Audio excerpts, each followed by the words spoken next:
strengths so that you can be a 10 at whatever you do and become the best version of yourself, whether it's in your career, your finances, or your relationships, okay? The world is looking for 10s, guys. The world is not looking for people who perform at a level 4, at a level 5. We are looking for the best of the best in order to compensate you for a high level, or to really make a bigger difference in the lives of the people you're here to serve. So in order for you to reach the highest levels of success, one thing you want to do is actually focus on maximizing your strengths and getting practical about your weaknesses. In this video, I'm going to show you 4 steps that will help you maximize your strengths and get really, really practical about the things you're perhaps not so good at, okay?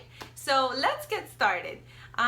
Why is this important? The world is looking for 10s, guys, and the thing is, maximizing your strengths gives you actually a higher level of, a higher range of growth than if you were to focus on really growing your weaknesses, right? When you have a strength, when you have a gift or a talent, you have more room for growth, and actually focusing on that strengthens your confidence and it strengthens your self-worth, because you realize, hey, I have something to bring to the table, I have something that really matters to people, and I can add value to the world. And I've gone over this with my clients and with myself, and the moment I started sharing my gift and using my talents in a way that added value to people, I felt so much more confident. I felt a sense of purpose, and I really started living a more passionate life, and that's what I want for you. So if that's what you want, stick around to watch the 4 steps that I'm gonna give you in a little while, okay? Now, as you know, I want you to perform from your zone of genius.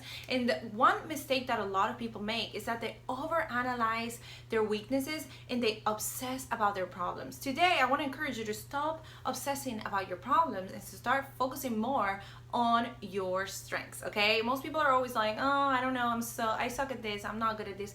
Don't be that guy. Change your focus towards the things you're good at. And once you realize that, you will see that 20% of the things that you do better than everybody else, that you're best at, will create 80% of your results, right? So when you start focusing on a small part of what you're good at, you will create better results in a larger portion of your life. And so doing that will help you see higher performance, have more exponential growth in your business, in your finances, in your career, etc., etc. Okay? So step number 1 for you to start really using this strategy is, number 1, to be aware of your weaknesses and to get practical and honest about them. Okay? So how can you get practical about your weaknesses? Well, you first get honest and you say, well, I am not really good at math, I am not really good at delegating, or I'm not really good at organizing. And you are aware of it, and you understand that that's a given, and that we all experience that, and that we have those weaknesses in different areas. And so the next thing you do is, well, if I'm not good at this, I'm gonna get practical about it. If I have to perform this thing, or if I have to deal with this, then I will find a way to do it easily and effortlessly, right? So number 1 is you find out what you're not good at, you either delegate it, or you get practical and you say, well, if I'm not good at cooking, I'm gonna find easy recipes that I can make. And this is something I did when I first got married. I'm gonna find easy recipes that I can do quickly, cook for the next 5 days, and not have to worry about cooking and just lose my energy doing that. And so getting practical about it, finding easy ways to get it done, and doing it with joy will help you not really get frustrated at yourself. And so the next thing I want you to think about, if you're a high performer, high achiever, is once you know your weaknesses, you stop demanding perfection on yourself. If you're a perfectionist, someone who suffers from that syndrome like I used to, this will help you. Don't expect perfection in your areas of weaknesses. And also, don't expect perfection in your areas of strength.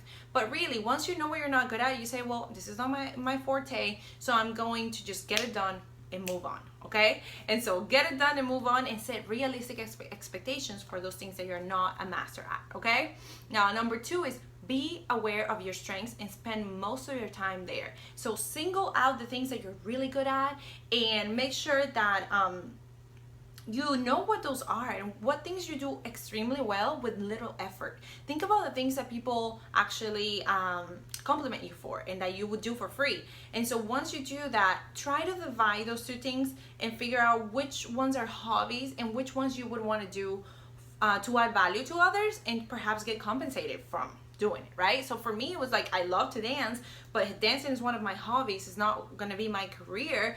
And I love to speak and to coach and to teach. So that area of my strengths, I decided to do for profit, for a business, as a career, and it's actually aligned with my passion. So dancing is one of them, and I don't expect to become a professional dancer anytime soon, but I just love doing it, so I do it as much as possible. But with the other strengths, I decided to make a business out of it. That's why I do what I do today. So I love it. Now I want you to do the same for yourself, because not all your passions are going to be passions that add value to others that you could be compensated for. So don't confuse hobbies, passions that are money making, that could be money making activities, with passions that are just recreational. Okay, so be aware of that and know that for the following steps. Okay, now step number 3 is become obsessed with the passions that, let's say, the passions that really will create value for others and that you love doing and that you could turn into a business. Become obsessed about those passions and learn, master your craft, get good at it, get really, really good at it, and practice, learn, and grow those areas of your life, because if you stay there, you will be able to create better results and you will be able to create more value for people. So get obsessed. That's the key. And number 4 is begin to actually every single day do the things that light you up, which are aligned, things that are aligned with your passions, things that you're passionate about. Do them, even if it's for free or for pay. If you would like to speak, if you like to help people, whatever, go do it for free at first. As you get better, you'll be able to, if you choose that to be the passion that you focus on for creating value and making money, then you'll get better at it and you start charging. But start doing it today. If you love sports, if you love painting, go get enrolled in a class, join a team, so that you can start doing those activities now and really make sure that your weeks and your days are filled with things that you love to do, that light you up, because that's where joy truly is. Don't wait till you graduate. Don't wait till your kids are older to start doing the things that light you up. Start performing and living into your strengths and your passions today. Okay, that's my step number 3, my step number 4 in this video. And I mean, this is a wonderful approach that has worked for me and has worked for my clients.